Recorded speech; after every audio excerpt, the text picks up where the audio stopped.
아멘. 오늘의 성경 말씀은 이사야 9장 2절에서 7절 말씀입니다.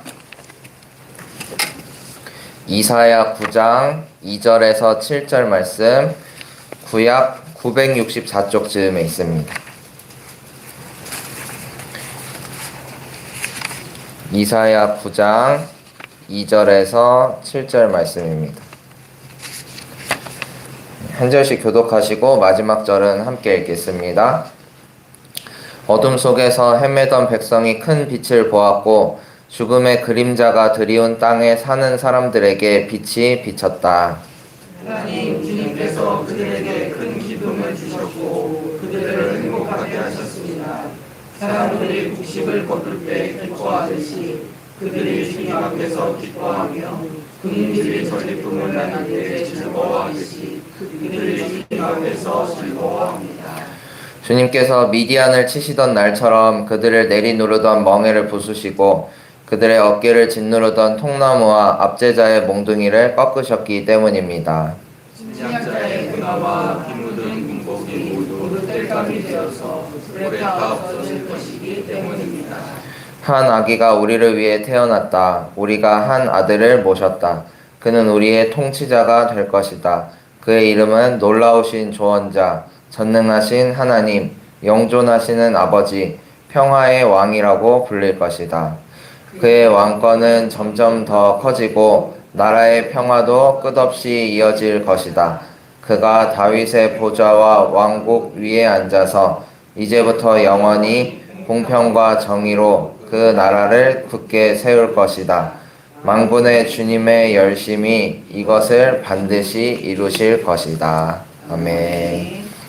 우리 오늘 성탄절의 새벽을 맞이했습니다. 매해 연말이 되면 어김없이 성탄절이 찾아오듯이 우리를 향한 사랑에도 쉼이 없으신 하나님을 경험하는 복된 날이 되시길 바랍니다.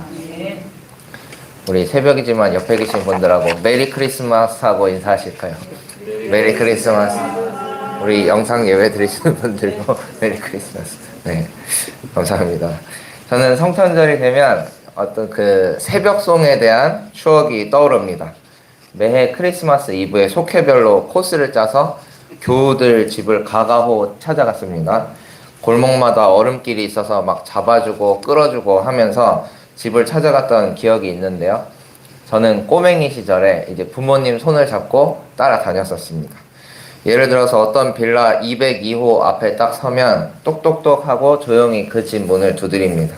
그럼 안에서 기다리고 있던 교우가 문을 열어주시죠. 교우의 손에는 선물 박스나 과자 꾸러미 같은 것들이 들려 있었고요. 새벽송을 도는 팀의 손에는 선물을 담을 큰 자루가 있었습니다. 문을 열고 마주한 교우들은 다 같이 고요한 밤 거룩한 밤 1절을 불렀습니다. 그리고 누가복음 2장 14절 말씀, 지극히 높은 곳에서는 하나님께 영광이요 땅에서는 하나님이 기뻐하신 사람들 중에 평화로다. 아멘 하고선 메리 크리스마스 하고 인사했던 기억이 납니다. 그렇게 새벽송을 돌던 팀들이 교회로 돌아오면 자루에 가득 찬 선물들을 교육관 바닥에 쫙 풀어놓고요. 교회에서 대기하던 교회 학교 교사들이 선물을 크기나 종류에 맞게 이렇게 분배해서 아이들 품에 안을 수 있는 크기로 포장을 했습니다. 그러고는 25일 성탄절 당일에 아이들에게 선물을 나누어 주었습니다. 저는 성탄절 하면 이러한 어렸을 때의 추억이 떠오르는데요. 여러분의 성탄절은 어떠하셨는지 모르겠습니다. 다만 우리가 공유하고 있는 한 가지가 있다면 이때만 되면 비슷한 성경 구절을 각 교회에서 동일하게 외우고 말씀을 나누었다는 사실입니다. 방금 말씀드렸던 누가복음 2장 14절 말씀이 대표적인 예이고요. 오늘 본문으로 나온 이사야 9장 6절의 말씀도 마찬가지입니다. 개역개정으로 한번 읽어드리겠습니다. 이는 한 아기가 우리에게 낳고 한 아들을 우리에게 주신 바 되었는데 그의 어깨에는 정사를 메었고 그의 이름은 기묘자라 모사라 전능하신 하나님이라 영존하시는 아버지라 평강의 왕이라 할 것임이라. 이런 몇 가지 말씀들은 성탄 찬양과 함께 성탄절을 알리는 신호가 되기도 합니다. 그러나 이 말씀의 의미를 이제 깊게 이해하는 사람들은 많지 않을 것입니다. 어깨에 정사를 메었다는 게 무슨 뜻인지 기묘자, 모사, 조금 생소한 단어들이 문장을 이루고 있기 때문에 이해하기가 조금 어렵습니다. 오늘 이 새벽에는 성탄절마다 흔히 접하던 그 말씀이 가지고 있는 속뜻은 무엇인지 함께 살펴보면서 은혜를 구하고자 합니다. 본문의 배경이 되는 역사적인 상황은 흑암과 고통으로 가득한 시기였습니다. 본문 1절이 말하고 있는 내용은 아시리아가 북이스라엘을 침공해서 꼭두각시 왕을 세워두고 사실상 아시리아의 속국으로 이스라엘을 지배하던 때를 말하고 있습니다. 1절에 옛적에는 주님께서 스불론 땅과 납달리 땅으로 멸시를 받게 버려두셨으나 라고 합니다. 스불론과 납달리 지역은 갈릴리 호수 그 주변에 비옥한 땅을 가지고 있는 지역이었습니다. 하지만 이방인들이 많이 살고 있었고요. 역사상 잦은 전쟁이 일어나던 지역이었습니다. 더군다나 지역적으로 군대가 방어하기에도 쉽지 않은 곳이었기 때문에 사실상 북이스라엘 역사 내내 별 관심을 받지 못했던 지역이었습니다. 그런데 이사야 선지자는 이 지역을 언급하면서 스불론과 납달리까지도 포함하여 주님께서 이 모든 지역을 영화롭게 하실 것이라고 선포합니다. 이스라엘 사람들이 사실상 버려두었던 땅, 거긴 이방 민족도 많고 군대가 방어하기도 힘들어 그냥 내버려둬 했던 그 땅, 스불론과 납달리까지도 하나님께서 구원해 주실 날이 올 거라는 희망의 메시지를 전하고 있는 것입니다. 이 말씀은 마태복음에서 인용하기도 하는데요. 마태복음 4장 15절 16절에 이 이사야 9장 1절 말씀을 거의 비슷하게 옮겨 놓았습니다. 예수님께서 마귀의 시험을 이기신 후에 갈릴리로 돌아가셨습니다. 갈릴리도 스불론과 납달리 근처에 있는 별 볼 일 없는 지역이었습니다. 스불론과 납달리에 이방 사람들이 많이 살고 그 지역이 군사적으로 취약했듯이 갈릴리 지역에도 이스라엘 비주류 사회 사람들이 주로 모여 살았습니다. 하지만 예수님은 마귀의 시험을 이긴 첫 사역지로 갈릴리를 택하셨죠. 사람들의 관심을 받지 못하던 땅, 소외된 이웃들이 있는 그 땅에 들어가셨습니다. 이렇게 예수님의 관심은 작은 것, 배제된 것, 소외된 것들에 있었습니다. 고통받는 자들의 친구가 되어주셨고 신음하는 이들의 아픔을 어루만지셨습니다. 본문 2절에서도 소외된 백성들에게 소망을 주신 하나님을 찬양하고 있습니다. 북이스라엘은 지금 어둠 속에서 헤매고 있지만 하나님께서 큰 빛을 주시며 희망이 없는 죽음 가득한 땅에도 빛을 비춰주신다고 강조합니다. 우리 주님은 이렇게 어두운 곳, 남들이 눈여겨보지 않는 스불론과 납달리 같은 땅까지도 품에 안으시는 우리의 주님이십니다. 우리 삶의 자리, 나의 연약함도 주님 앞에 가지고 나아갈 때 주님께서 따스한 품으로 우리를 안아주실 줄로 믿습니다. 이후 3절부터 5절까지의 말씀은 선지자의 외침입니다. 사람들이 곡식을 거둘 때 기뻐하듯이 라고 말하는데 한 해 농부가 가장 큰 기쁨을 얻는 날은 다름 아닌 수확의 날일 것입니다. 씨를 뿌리고 작물을 키우면서 농부가 얼마나 노심초사했을까요?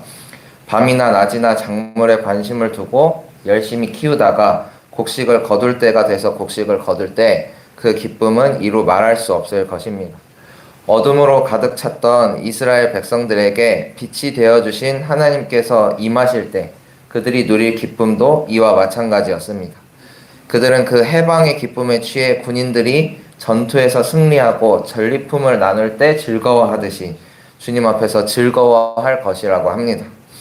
그리고 5절에 침략자의 군화와 피 묻은 군복이 모두 땔감이 된다라고 말합니다.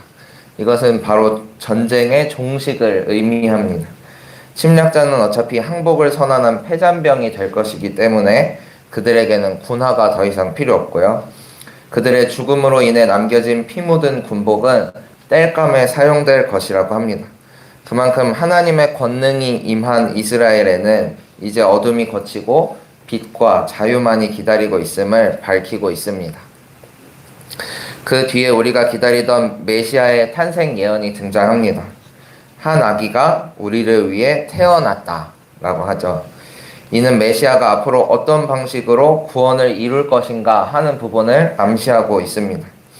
그런데 잘 생각해 보면 자고로 메시아라고 하면 좀 더 강력한 모습으로 나타나실 수 있지 않았을까요?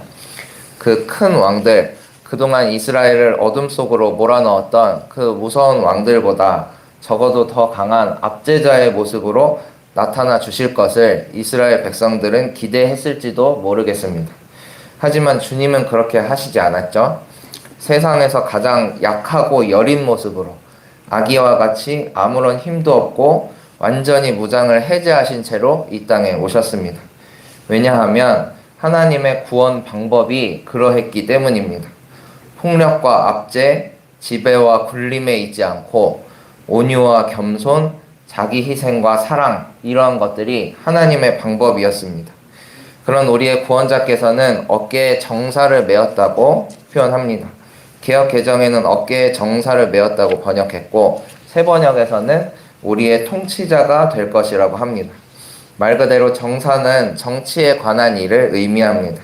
새 번역이 말하는 대로 우리를 구원하실 그분은 온 열방의 통치권을 부여받은 온누리의 왕이셨습니다. 그렇다면 기묘자, 모사는 무엇이었을까요? 무엇을 의미할까요? 개역개정에서 조금 어려운 표현들을 새 번역 성경이 잘 풀어서 일러주고 있습니다. 기묘자에서 기묘는 경이로운 일, 불가사의한 것을 뜻합니다. 따라서 기묘자는 인간의 이성과 지혜, 상상과 감각으로는 도저히 받아들일 수 없는 분을 의미합니다. 모사는 말 그대로 지략이 뛰어난 상담자를 의미합니다. 그래서 새 번역에서는 이 둘을 합쳐서 놀라우신 조언자라고 표현했죠. 초월적인 능력으로 오묘한 섭리를 수행하시는 조언자 중에 조언자, 예수님을 그렇게 묘사하고 있습니다. 또한 영존, 영원히 존재하시는 아버지, 평화의 왕이라고 말합니다. 이제 말씀을 정리하고자 합니다. 그런 우리의 구원자께서는 우리에게 영원한 소망이 되어 주십니다. 그의 왕권은 점점 더 커지고 나라의 평화도 끝없이 이어질 것이라고 밝히고 있습니다. 그가 다윗의 보좌와 왕국 위에 앉아서 이제부터 영원히 공평과 정의로 그 나라를 굳게 세울 것이라고 합니다. 저는 7절에서 마지막 문장이 참 와닿았는데요. 만군의 주님의 열심이 이것을 반드시 이루실 것이다. 모든 것을 다 하실 수 있는 분께서 모든 것을 다 포기하시고 이 땅에 오셨습니다. 모든 것을 쉽게 이루실 수 있었겠지만 우리 구원자 예수 그리스도의 선택은 그렇지 않으셨죠.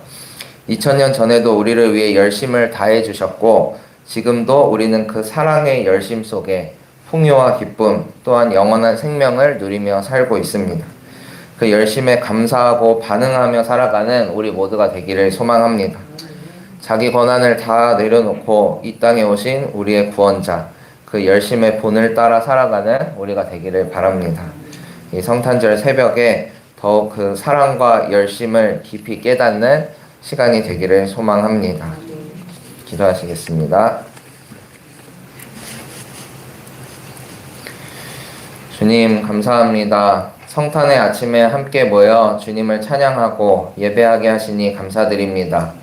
어둠 속에 밝은 빛으로 오신 주님께 찬양과 경배를 올려드립니다. 주님의 빛으로 환히 비추는 삶, 그 빛을 사모하며 나아가는 삶이 되게 하여 주시옵소서. 우리를 위해 여전히 사랑의 열심을 다하시는 주님의 은혜에 감사드립니다. 주신 사랑 본받아 사랑을 나누며 살게 하여 주시고 세상의 빛과 소금 되어 살게 하여 주시옵소서. 오늘은 성탄 축하 예배로 함께 모입니다. 세례받고 입교하는 교우들도 있습니다. 하나님의 자녀로 다시 태어나는 복된 날 되게 하여 주시고 한 몸이 되는 모든 지체들을 기쁨으로 환대하는 시간 되게 하여 주시옵소서.